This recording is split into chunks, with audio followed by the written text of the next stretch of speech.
पश्चिम बंगाल को भी नई ऊर्जा के साथ जुटना है। बंगाल को फिर उसी भूमिका में आना होगा जो कभी यहां की पहचान थी। इसके लिए जरूरी है कि पश्चिम बंगाल फिर से नॉलेज का, ज्ञान विज्ञान का केंद्र बने। पश्चिम बंगाल एक साथ कई संकटों से घिरा हुआ है। एक संकट समाज में फैली हिंसा और अराजकता का है। दूसरा संकट माताओं बहनों की असुरक्षा का है, उन पर हो रहे जघन्य अपराधों का है। तीसरा संकट नौजवानों में फैल रही घोर निराशा का है, बेतहाशा बेरोजगारी का है। चौथा संकट घनघोर करप्शन का है, यहां की सिस्टम पर लगातार कम होते जनविश्वास का है। और पांचवा संकट गरीबों का हक छीनने वाली सत्ताधारी पार्टी की स्वार्थी राजनीति का है। साथियों, यहां मुर्शिदाबाद में जो कुछ हुआ, मालदा में जो कुछ हुआ, वो यहां की सरकार की निर्ममता का उदाहरण है।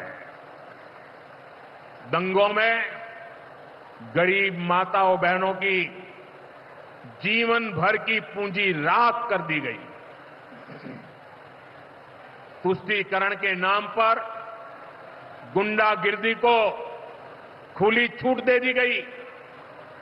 जब सरकार चलाने वाले एक पार्टी के लोग, विधायक, कॉरपोरेटर ही लोगों के घरों को चिन्हित करके जलाते हैं और पुलिस तमाशा देखती है, तो उस भयावह स्थिति की कल्पना की जा सकती है।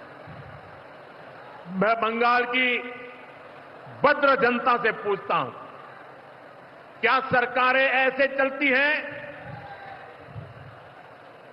यही भावे सरकार चलेगी? साथियों, बंगाल की जनता पर हो रहे इन अत्याचारों से यहां की निर्मम सरकार को कोई फर्क नहीं पड़ता। यहां बात बात पर कोर्ट को दखल देना पड़ता है। बिना कोर्ट के बीच में आए कोई भी मामला सुलझता ही नहीं है। बंगाल की जनता को अब टीएमसी सरकार के सिस्टम पर भरोसा नहीं है। यहां की जनता के पास अब सिर्फ कोर्ट का आसरा ही है। इसलिए पूरा बंगाल कह रहा है, बंगाल में मची चीख पुकार, नहीं चाहिए निर्मम सरकार। बांग्लार चित्कार लागबे ना, निर्मम सरकार। साथियों, भ्रष्टाचार का सबसे बुरा असर नौजवानों पर पड़ता है, गरीब और मिडिल क्लास परिवारों पर होता है। भ्रष्टाचार कैसे चारों तरफ बर्बादी लाता है, ये हमने टीचर भर्ती घोटाले में देखा है। टीएमसी सरकार ने अपने शासनकाल में हजारों टीचर्स का फ्यूचर बर्बाद कर दिया, उनके परिवारों को तबाह कर दिया, उनके बच्चों को असहाय छोड़ दिया। टीएमसी के घोटालेबाजों ने सैकड़ों गरीब परिवार के बेटे बेटियों को अंधकार में धकेल दिया है। ये सिर्फ कुछ हजार टीचर्स के भविष्य के साथ खिलवाड़ नहीं है, बल्कि पश्चिम बंगाल के पूरे एजुकेशन सिस्टम को बर्बाद किया जा रहा है। टीचर्स के अभाव में लाखों बच्चों का भविष्य दांव पर है। इतना बड़ा पाप टीएमसी के नेताओं ने किया है। हद तो ये है कि ये लोग आज भी अपनी गलती मानने को तैयार नहीं है। उल्टा देश की अदालत को, न्यायपालिका को, कोर्ट को दोषी ठहराते हैं। साथियों, टीएमसी ने चाय बागान में काम करने वाले साथियों को भी नहीं छोड़ा है। यहां सरकार की कुनीतियों के कारण टी गार्डन लगातार बंद होते जा रहे हैं। मजदूरों के हाथ से काम निकलता चला जा रहा है। यहां पीएफ को लेकर जो कुछ भी हुआ वो बहुत शर्मनाक है। ये गरीब मेहनतकश लोगों की कमाई, उस पर डाका डाला जा रहा है। टीएमसी सरकार इसके दोषी लोगों को बचाने की कोशिश कर रही है। और मैं बंगाल के मेरे भाई बहन आपको विश्वास दिलाने आया हूं, भाजपा ये नहीं होने देगी।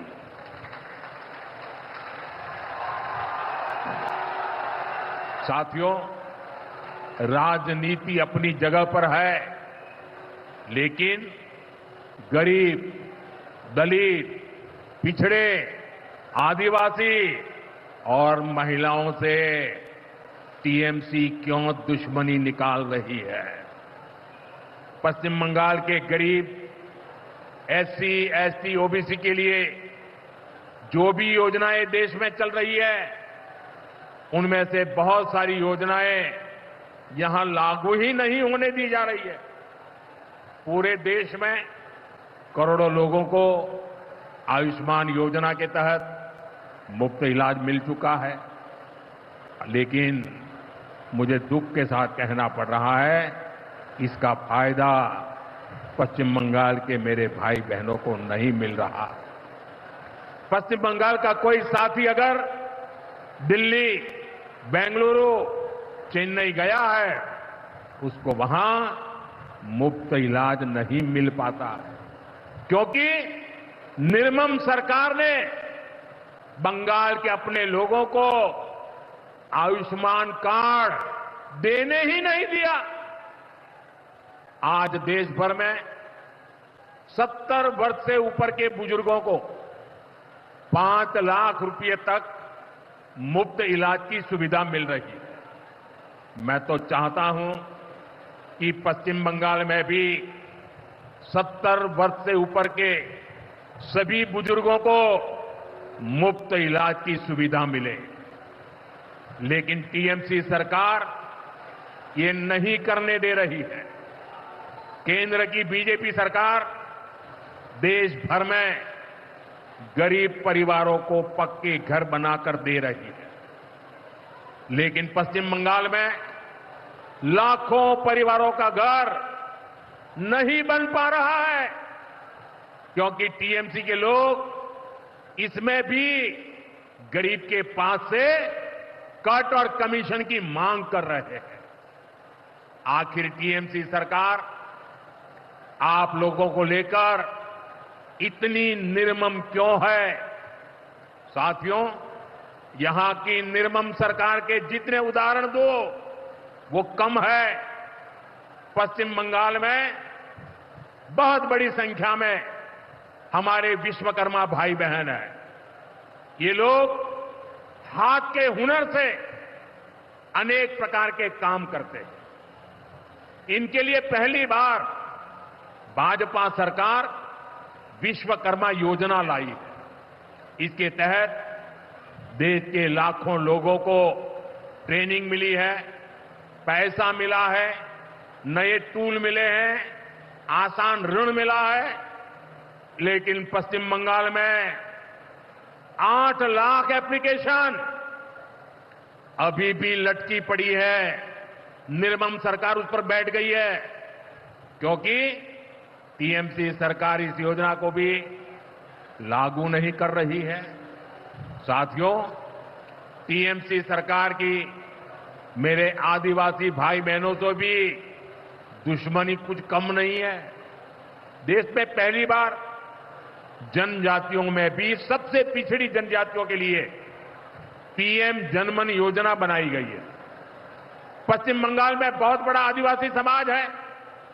टीएमसी सरकार गरीब आदिवासियों का विकास भी नहीं होने दे रही है।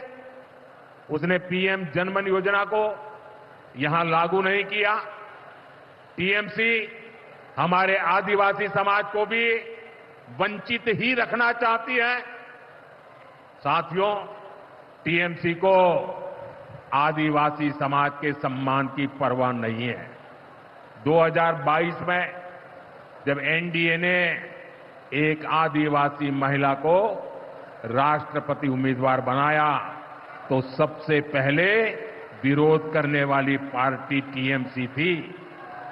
बंगाल के आदिवासी इलाकों की उपेक्षा भी यही दिखाती है कि इन्हीं आदिवासी समाज से टीएमसी वालों को कोई लगाव नहीं है, कोई लेना देना नहीं।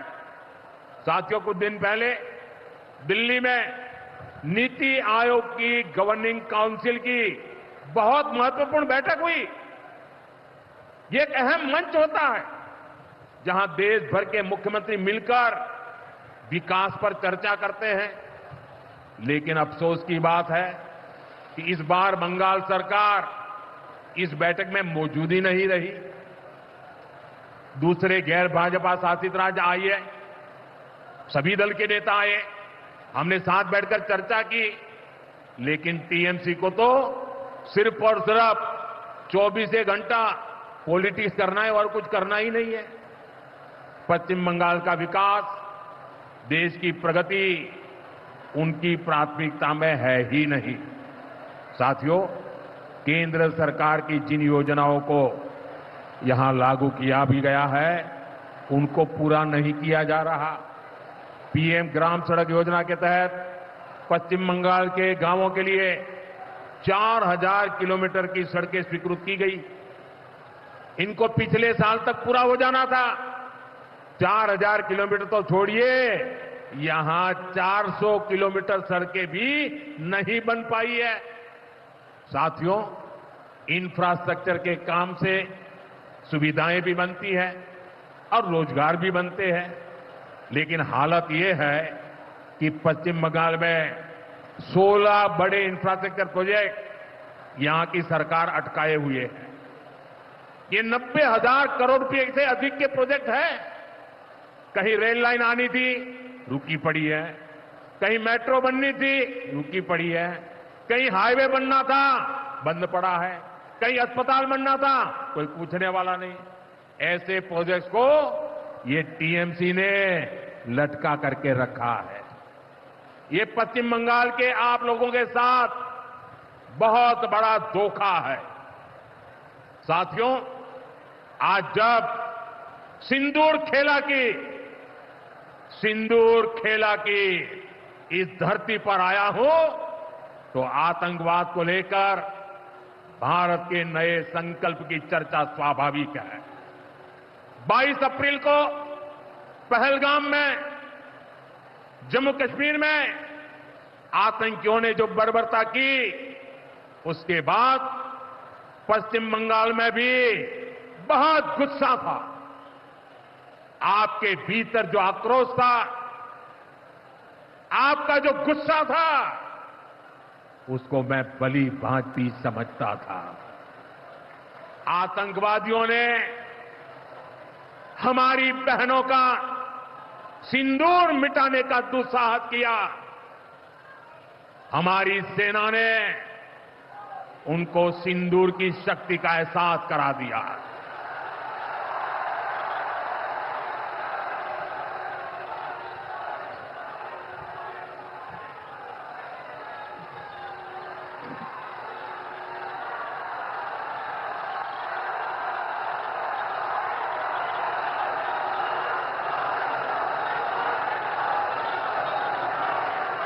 हमने आतंक के उन ठिकानों को तबाह किया जिनकी पाकिस्तान ने कल्पना तक नहीं की थी।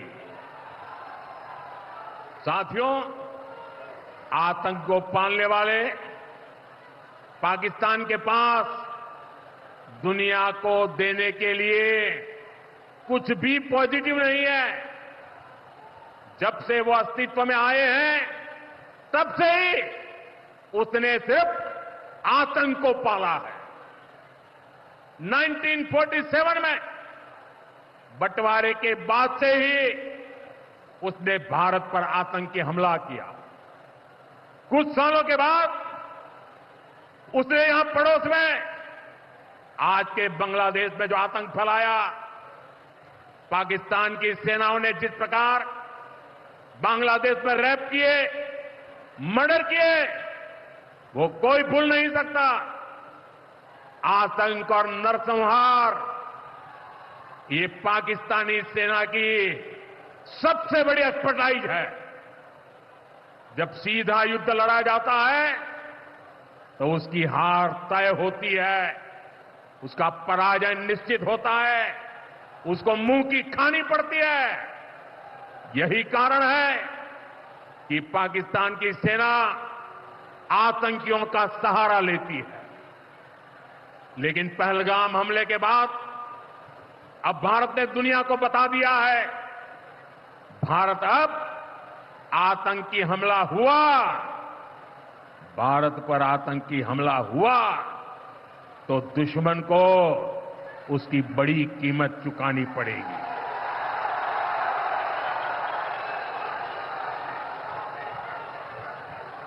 और पाकिस्तान समझ ले, 3 बार घर में घुस करके मारा है तुम्हें। हम शक्ति को पूजने वाले लोग, हम महिषासुरमर्दिनी को पूजते हैं। बंगाल टाइगर की इस धरती से 140 करोड़ भारतीयों का ऐलान है। ऑपरेशन सिंदूर अभी खत्म नहीं हुआ है।